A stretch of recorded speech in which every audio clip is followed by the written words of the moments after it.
ಆತ್ಮ ನಮಸ್ತೆ. ಸ್ಟೂಡೆಂಟ್ ಲೈಫಲ್ಲಿ ಹೆಚ್ಚಿನ ಮಹತ್ವ ಇರೋದು ಸಮಯಕ್ಕೆ.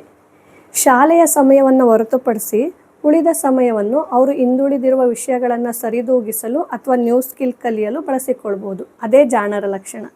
ಇತ್ತೀಚಿನ ಶಾಲೆಗಳ ಶಿಕ್ಷಣ ಪದ್ಧತಿಯಲ್ಲಿ ಮಕ್ಕಳ ಓವರಾಲ್ ಡೆವಲಪ್ಮೆಂಟ್ಗೆ ಹೆಚ್ಚಿನ ಮಹತ್ವ ಸಿಗದೇ ಇರುವುದು ಮತ್ತು ಕೇವಲ ಪಠ್ಯದ ವಿಷಯಗಳಿಗಷ್ಟೇ ಇಂಪಾರ್ಟೆನ್ಸ್ ನೀಡುವಂತಾಗಿರುವುದು ಯೋಚಿಸುವ ವಿಚಾರ.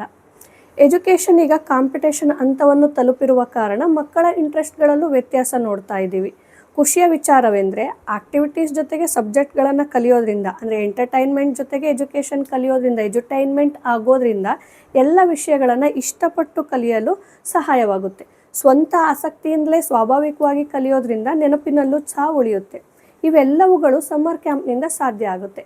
ನ್ಯಾಚುರಲ್ ಆಗಿ ಕಮ್ಯುನಿಕೇಷನ್ ಸ್ಕಿಲ್ ಕೂಡ ಡೆವಲಪ್ ಆಗುತ್ತೆ. ಇದು ನಮ್ಮ ಸಮ್ಮರ್ ಕ್ಯಾಂಪ್ನ ಸಿಲೆಬಸ್ ಇದೇ ರೀತಿ ಡಿಸೈನ್ ಮಾಡಲಾಗಿರುತ್ತೆ. ಆಕ್ಟಿವಿಟೀಸ್ಗಳ ಜೊತೆಗೆ ಮಕ್ಕಳು ಹೊಸ ವಿಷಯಗಳನ್ನು ಕಲಿಯೋದ್ರೊಂದಿಗೆ ಭಯವನ್ನು ಬಿಟ್ಟು ಆತ್ಮವಿಶ್ವಾಸವನ್ನು ಬೆಳೆಸ್ಕೊಳ್ತಾರೆ.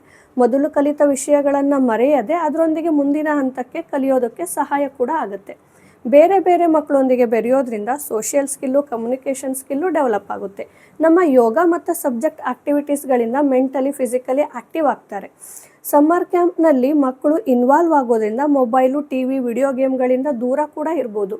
ಮಕ್ಕಳ ಓವರಾಲ್ ಡೆವಲಪ್ಮೆಂಟಲ್ಲಿ ಹೆಲ್ದಿ ಲೈಫ್ ಸ್ಟೈಲ್ನ ಬಿಲ್ಡ್ ಮಾಡಿಸೋದ್ರಿಂದ ಹಿಡಿದು ಇನೋವೇಟಿವ್ ಆದ ದಾರಿಯಲ್ಲಿ ಸಾಗೋದುವರೆಗಿನ ಇವಲ್ಯೂಷನ್ ಏನಿದೆಯಲ್ಲ, ಅದೇ ನಮ್ಮ ಜಾಗೃತಿನ ಉದ್ದೇಶ.